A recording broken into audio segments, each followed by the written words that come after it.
Assalamualaikum warahmatullahi wabarakatuh. Selamat malam buat semua pencinta dari podcast Bonsai Production dimanapun Anda berada. Tentunya pada malam hari ini kita akan mengangkat tema Hari Ibu. Dan di studio pada malam hari ini telah hadir narasumber kita, yang kita kenal kalau di podcast adalah Wak Anda.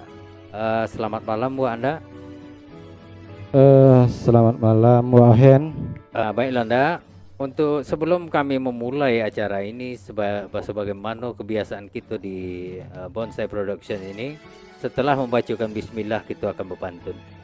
Celana dibeli denganlah baju dipasang terasa nyaman.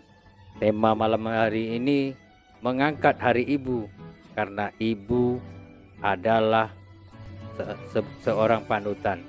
Baiklah, untuk tidak memperpanjang waktu, kami akan bertanya kepada Wak Anda yang sudah hadir pada malam hari ini dengan style pakai tanjak juga pada malam hari ini. Spesial kita dari podcast menghadirkan Anda ini dengan penampilan yang berbeda, sama-sama pakai tanjak kami berdua ya. Dan untuk pertanyaan yang pertama, yang untuk di awalnya Ndak, apa pendapat Anda tentang Hari Ibu nih? Silakan ya Ndak. Terima kasih kepada Wahen ya. Kalaulah hendak menebang tebu tumbuh di semak-semak, kita memperingati Hari Ibu karena ibu juga emak-emak. Ya, kalau kita nak soal kaji masalah ibu nih pun tak akan putus, tak akan pernah habis. Betul. Kenapa?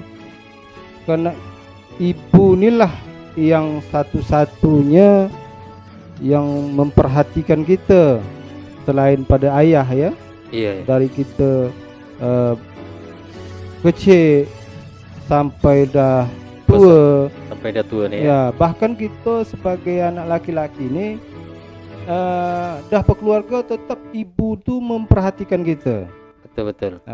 Jadi tak putus perhatian orang tua gitu atau ibu gitu nih atau emak gitu nih. Iya.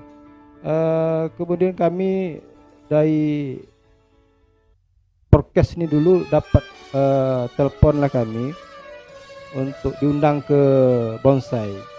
Jadi kami ini sebagai bukan seorang ibu, kami nak mencari bahan. Akhirnya kami berkeliling kampung lah.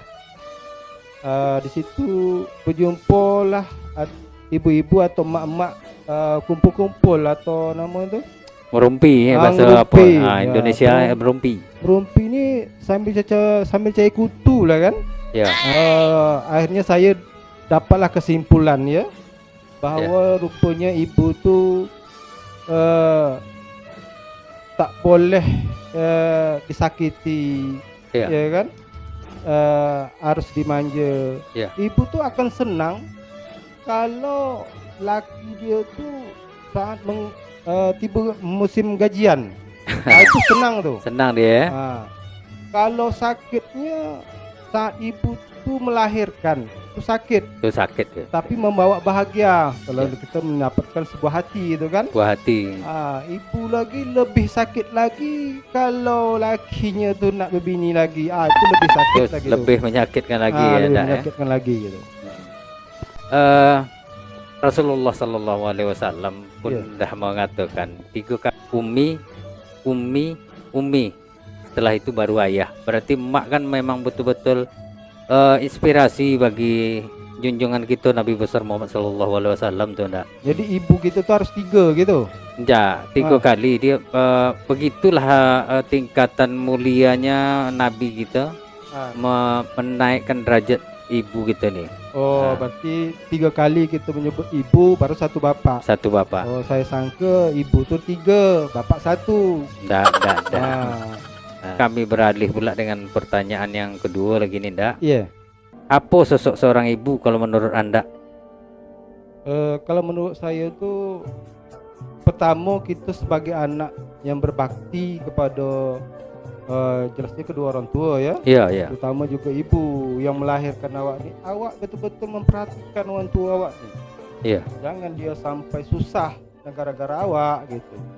Ah, macam mana dia membahagiakan awak di waktu kecil, Iya, macam itu pula lah awak membahagiakan dia di waktu tuanya. betul betul. Kalau kita soal nak membalas jasa, sampai kapanpun jasa orang tua ni Tak kata balas tak ya. kita balas. Hmm. Jangan sampai kita mengeluarkan air mata ibu. Iya. Kalau air mata ibu dah keluar, air hidung ayah pun keluar.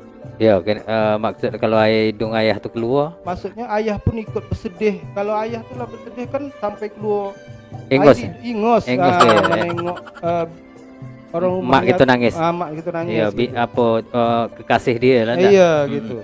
Jadi ada juga saya menangkap dua bahasa sosok tadi ya. Iya.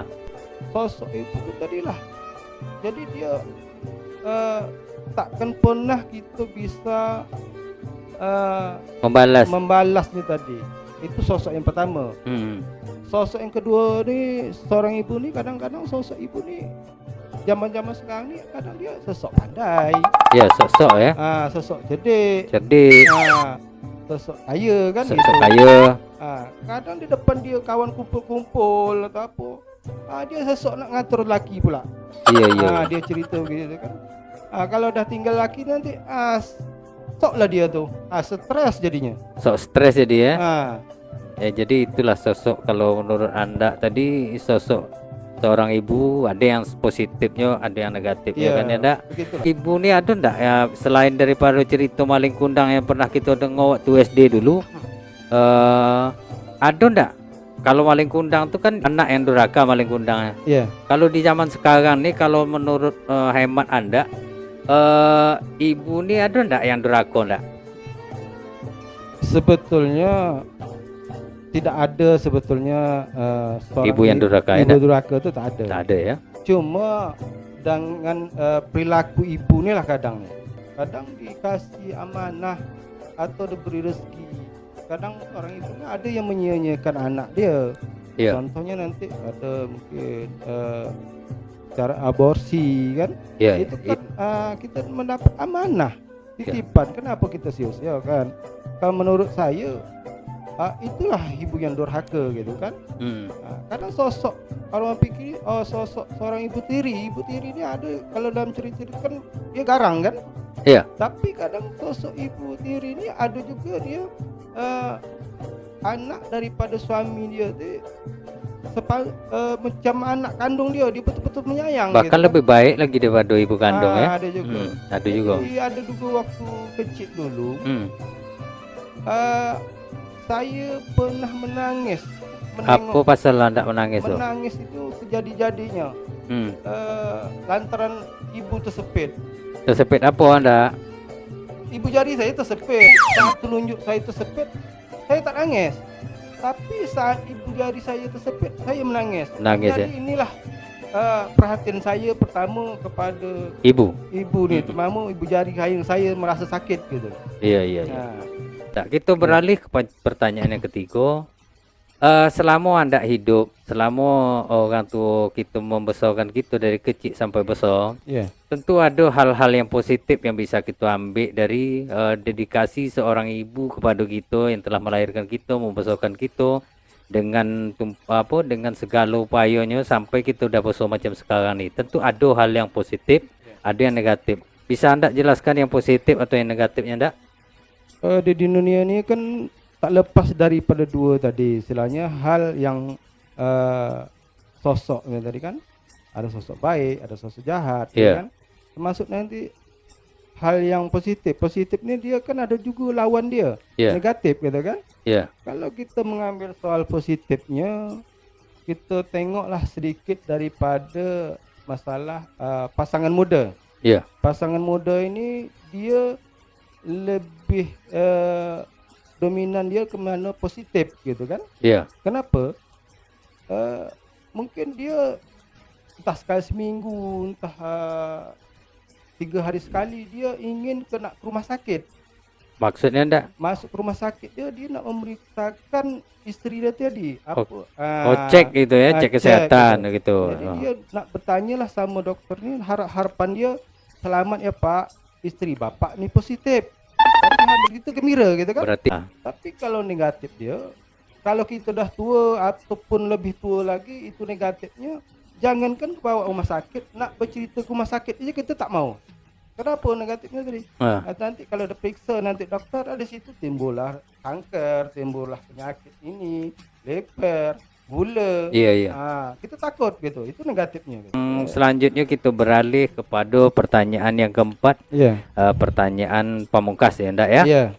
Nah, kalau menurut Anda, jenjang menjadi seorang ibu, kalau menurut pengamatan Anda, dah seusia sekarang nih, apa jenjang menjadi seorang ibu kalau kategori menurut Anda? Silahkan, Ndak.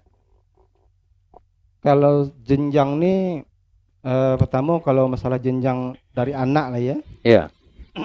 Kita anak nih dari mulai kita dari kandungan, kita dilahirkan. Iya. Kata orang tua tu dua jari kaki awak ni merah lagi. Iya. Sampailah dibesarkan orang tua kan. Iya. Jadi ada tahapan atau jenjang-jenjangan kita nanti disekolahkan, dididik. Iya. Jadi anak yang berguna. Jadi berguna nanti. Kalau anak tu dah kita didik atau kita sekolahkan, kita tak mengharap dia tu akan membalas jasa kepada orang tua kan. Tetapi bakti anak lagi kepada orang tua. Iya. Yang kemudian jenjang seorang ibu dia seperti sosok tadi dua karakter. Negatif dua kan. Jenjang ini tak dua lagi, 4 jadinya. Apa pasal dari 2 ke 4? Pertama, jenjang nak jadi seorang ibu dia, pertama dia harus perempuan dulu. Perempuan dulu ya. Perempuan. Iya pula. Kemudian dia harus mengikuti tahap pernikahan. Kemudian dia dah menikah, dia dah jadi seorang istri. Belum juga dikatakan ibu. Belum katakan ibu. Belum ke ibu. Iya. Dah 2 tahun daripada itu dah punya anak dia. Iya. Itu belum juga dipanggil ibu sebab anak tu masih kecil. Iya, masih kecil. Kalau dah 2 tahun ke atas itu anak tu kan mulai bisa bercakap ibu. Baru dia jadi seorang ibu. Gitu. Saya pernah ditanya sama kawan, Wak, lama tak jumpa Wak? Betul, saya tak lama. Ini siapa ni? Jadi kawan kami lama lah kan? Iya. Wak dah punya isteri? Saya belum, kata saya kan. Wak dah tua ni belum juga punya isteri? Belum, saya cuma punya bini. Iya. Kenapa pula Wak bini sama isteri sama tak sama? Kalau bini itu satu, tapi kalau isteri itu ketiga. Iya. Saya belum. Istri kalau orang Inggris ngerti kan, itu adalah tri itu 3 enggak? 3. Istri ya. Jadi saya bini saja, kata saya. Bini saja. Aduh. Itulah. Oke ndak, yang ini ndak untuk penutup. Apa pesan dari Anda, harapan seorang anak kepada ibu dan pesan Anda untuk penonton bonsai, pesan-pesan yang bermakna untuk pencinta podcast Bonsai Production ini. Pesan pertama saya tu kepada anak lah, jangan lupa berbakti kepada orang tua. Macam mana dia menjaga kita waktu kecil sampai besar, jagalah orang tua awak. Betul. Jadi jangan nanti menyesal kita setelah dia menghilang. Dia ada pepatah Yunani ya. Sesal dulu pendapatan. Sesal kemudian tak ada guna. Itu pepatah Yunani itu enggak? Kami nak berpesan juga kepada pemirsa, baik yang di studio, yang ada di rumah, baik pun ada yang di tanah, ada yang di jalan, kan? Atau yang di mana aja lah seluruh Nusantara. Yang menonton, jangan lupa orang tu subscribe dia. Subscribe. Like dia. Like. Kemudian komen. Kemudian tonton ya. Tonton tu jangan sampai habis lah. Jangan setengah-setengah ya, biar cepat berkembang channel kita ini. Lebih semangat lagi gitu mencari ide inspirasi ya. Jadi sebelum saya nak bertutup, saya juga berpesan kepada Hari Ibu ni pada Hari Ibu. Selamat pada Hari Ibu. Walau Hari Ibu ni juga selamat gitu kan. Kalau hendak buah jambu letak di piring, hendak banyak di dalam ember. Ibu sekarang ni banyak yang glowing, tebal bedak banyak skincare. Itu kalau ibu-ibu yang banyak glowing ya, Anda. Iya. Demikian tadi wawancara kami bersama Anda, seorang pemerhati tentang di Hari Ibu ini, dan mudah-mudahan saja sebagaimana pesan Anda tadi, mari kita hargai orang tua kita, hargai susah payahnya, hargai usaha mereka tuh membesarkan kita sampai kita udah jadi orang seperti sekarang ini.